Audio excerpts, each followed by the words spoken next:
Hello, everybody. My name is Kim. Something awful happened to me recently. I really need support and advice from you. It might seem strange what I'm going to tell you right now, but my life has been stolen. Everything started last summer. My second cousin Karen came to visit us for the first time. It was actually the very first time she had ever left her native tiny town, and she was pretty excited about everything. Of course, she stayed at our big house, and I was happy to share my room with her. At first, everything seemed to be really great. I took Karen everywhere I went and showed her the truly fun life of a city girl. She met all my girlfriends. We taught her how to follow the latest fashion trends, went to the spa together, explained why fast food wasn't the worst tasting thing ever, and even pushed her to get acquainted with a guy she really liked. I loaned her some clothes and cosmetics so that she really looked more like a part of our gang, you know? I was really proud of myself, and I saw how extremely happy she was about the rapid change in her appearance. Only one thing about Karen that annoyed me from the very beginning was that she was too subservient, so to speak. So at some point, my mom began to pit the two of us against each other and always said something like, "Why wasn't I as helpful as Karen?" or "as kind as Karen?" and things like that. This happened so much that Karen's helpfulness had become an annoyance to me. Anyways, that summer ended really fast, and Karen went home with tears in her eyes, 'cause she really didn't want to leave me, as she'd put it. I was also crying and had promised to miss her, although I was looking forward to having my room back to myself again. We even emailed each other until the end of the summer. Karen sent me a photo of her right after getting a new haircut. She now looked a lot like me, and it seemed a little weird, but nice. Virtually nothing seemed to be suspicious. But when the school year was about to start and I returned home from a regular movie and friends night, my mom told me that there was a surprise waiting for me upstairs. It was Karen. I was definitely happy to see her, but I wondered what she was doing here while she had to get prepared for her last year of school. She said that there was another surprise and that she was going to study at my school and in my class so that we could graduate together. It turned out she liked city life and life with me so much that she'd practically begged her parents on her knees to let her come back here. I was really happy for her, since I could only imagine how lame life in her tiny little town was. From the very first day of school, Karen tried to follow me everywhere I went and acted pretty much exactly like me. So by the end of the first term, I had started to notice that she was copying my mannerisms, my walk, and my sense of humor and stuff. She was now even eating the same way I was. For example, when she'd first arrived in the city, she would eat everything she wanted. But now she'd begun counting calories just like me. She also stopped eating pork, just like me. And she'd even started peeling the skin off of her apples, just like I did. So now, Karen, this once shy and polite girl, was totally gone. She wasn't shy anymore, especially hanging out with my friends. And once, a totally outrageous situation happened. I found Karen talking on the phone with somebody setting up a meeting. And when I asked where she was going, especially without me, she said she had to go meet with Emily, my Emily, behind my back. I couldn't let her do it. That's why I decided to ask her directly what she was up to with my friends, adding additional stress to the word my.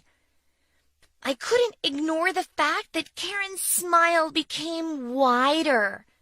She said that they were also friends of hers and that I was actually the one who introduced them.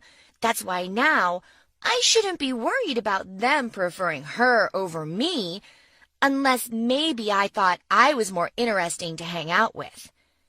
And then she left. And there I was, standing there in the middle of the room with this deep feeling inside me that I had created a real monster.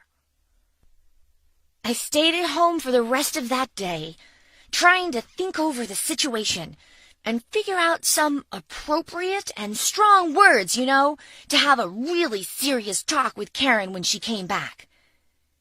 She came back pretty soon, and she was not alone. My parents happened to meet her halfway and gave her a ride. When they entered the house, everybody seemed really happy and harmonious, so to speak. I had even thought about how well Karen seems to fit into our family, and this thought made me sick. It was impossible for her to replace me, right? We weren't alone again until late at night, and I was the one who started the conversation. She was silent, but I could feel her tension and irritation. When I was done with my speech, Karen showed me her cell phone. There was a group chat with her and all of my friends, but I wasn't included. She said that she never meant to replace me totally, and that she was grateful for everything that I had done for her. But since my friends were more interested in hanging out with her rather than me, I was probably never interesting for them at all. It sounded like nonsense and was really offensive. I'd never experienced this type of cruelty before in my life, and I never thought that a person who I was sharing my room with would ever steal my life. We had a huge fight, and it was so bad that even my mom knocked on the door asking what was going on between us. Both of us said nothing and silently went to sleep. Since that, I've barely interacted with Karen. I didn't want to bother my friends by having them hang out with me, so I kinda ignored them. And even though they continuously texted me, I kept thinking that they were doing it deliberately. I was feeling so sorry for myself in this situation that I had almost forgotten about my birthday that coming Sunday. I had no one to properly celebrate this day with, so why should I be excited about it? When I woke up that Sunday morning, I felt the day was already ruined because my nasty brother was screaming downstairs that my birthday cake looked better than his or something. I knew the family was about to enter my room to congratulate me. It was a sort of our tradition. So I was lying in bed waiting for them to appear. But when they entered my room, I was so surprised that I even screamed. Everybody was there with the cake. Not only my family and Karen, but also every single girl from my group of friends. It definitely wasn't what I had expected. Everybody laughed and began hugging me one by one. And once all the excitement had settled down, Karen approached me. She said she was really sorry for her behavior, but our fight was a part of her master plan to surprise me for my birthday. I had brought her to life with everything I did for her, and she had finally figured out a way to thank me. I was in shock. It was a good shock, I think, but still, shock. Of course, I'd accepted her apology and her wrongly chosen way to please me, and I was no longer angry at her. However, now that some time has passed, I still think her behavior was slightly weird, and deep down, I hope we go to different colleges. Hi, I'm Patrice, but my friends call me Patty. I've always had a dream to become popular, like a real superstar or something, so that everybody would see me and whisper, "Hey, that's the girl," and stuff. I've been working so hard for my dream come true for the last year, and it did come true. Sort of. Everything started when I first saw the first bloggers on the internet. I was amazed by their lives and their abilities, financially, I mean. For me, it seemed to be the easiest way to success and fame, so I decided to become a blogger myself. However, I faced my first problem as soon as I started. because I didn't know how to blog. I would just post pretty much everything. It was like, here I'm going to school, or hey, look at my lunch today, and so on. Of course, I had some followers, about 500 people I guess, but they were either my friends and family members or some advertising accounts, so it didn't satisfy me much. I even tried once to devote my blog to my hamster, Polly, but she seemed to be a totally unsocial animal, and that idea failed. Once I was sitting at home and looking through my blog page and all the posts on it, I could feel how pathetic my blogging efforts were because my photos were far from being like the ones I'd seen on my favourite bloggers' pages, and my texts were definitely not a philosopher's thoughts. I had almost decided to give up my idea when I suddenly realised that somebody somehow showed up in almost every photo and video of mine that was taken at my place, except for me, of course. It was my creepy neighbour Alan who lived across the street from me. He had recently moved to the neighbourhood with his parents, and he was totally weird. He wore the same long-sleeved shirt whenever I saw him in real life. Nobody talked to him at school, as far as I knew. Some people even thought that he had some mental and psychiatric disorders. Of course, he seemed to suddenly get caught by my camera's lens, either appearing from around the corner or staring from his garden at me while I was taking a selfie in my own garden. But I felt strange about it. I shared my thoughts about probably being stalked by a local weirdo, and that was it. My followers seemed to want to share my page with their friends or something, because I got a couple of 100 more subscribers that following week. Of course, the majority of my fans, so to speak, were from our town, but it didn't matter. My fame had found me. Once 2 girls had even come up to me at the local mall to say hi, and they said they knew me because of my weird neighbour. I kept posting my regular photos, but this time it had turned into a quest for my followers to find a stranger in them in the comments. This excitement over me being famous lasted, for me, no more than 2 weeks, when I suddenly realised that my neighbour Alan had been actually stalking me, and this time everything was done on purpose. I'll give you an example. Once I was in the kitchen trying to cook dinner when I noticed that Alan was staring at me from his window. I would think that this was a coincidence, but when I was in my bedroom and looked out the window, I once again saw him in his attic window, still looking straight at me.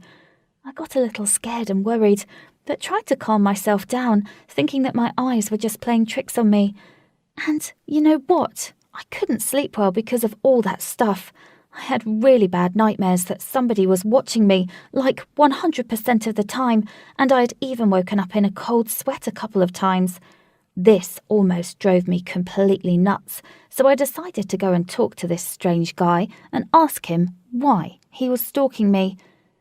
I thought he'd deny that fact, but he didn't even try to. He told me that he'd noticed me trying to film every step of my life on camera. He'd gotten interested in it, and just wondered why I would want to do this. But then he came across my blog page on the internet, saw my post about him, and had gotten offended. After that, he started to follow me on purpose as a sort of revenge. I don't know why, but I became really angry and started to shout at him that he had no right to do that because he scared me a lot. Then I fired a warning shot, saying that if he doesn't stop what he's been doing, I'll call the police. I turned away from him to set off for home when I heard him say that he didn't see the difference between letting people follow you online or in real life. I entered my house so furiously that even my mum, who was in the kitchen, noticed how nervous I was. I didn't want to tell her the whole story, so I just said that I hated that creepy guy who lives across the street from us. She said she just so happened to meet Alan's parents, like for a welcome tea or something, and it turned out that Alan was their adopted son. His whole biological family had died in a big fire less than a year ago. That's why he was so strange, and why he would wear long-sleeved clothing all the time. He'd been trying to hide his scars, and that was definitely the reason he was so distant from everybody else. I kept thinking over that situation for the rest of the day. From time to time, I'd look out of my window at Alan's house, but I didn't see him anywhere. I tried to find him on the internet, but I couldn't. I was looking through through my blog page again and felt ashamed of my posts about him and for the comments people were making. I felt the need to do something to help this guy, so I deleted all my previous posts and made a new one that was completely different. I told his story there and asked my followers to be more kind to strange people that they think are weird. You can't even imagine the number of well wishes and supportive phrases in the comments that I received over the next couple of days. Some of my followers who had known my address even sent postcards for Alan, asking me to give them to him. I was really inspired and grateful, so I rushed immediately to cheer Alan up with all the stuff.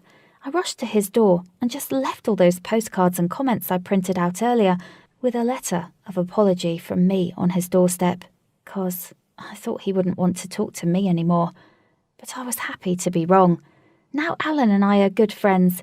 I no longer strive for popularity because I finally understood that there are things in life that are more important than that. If you guys were attentive enough, you picked up on the exact number of followers that I had before noticing Alan on my posts and after that,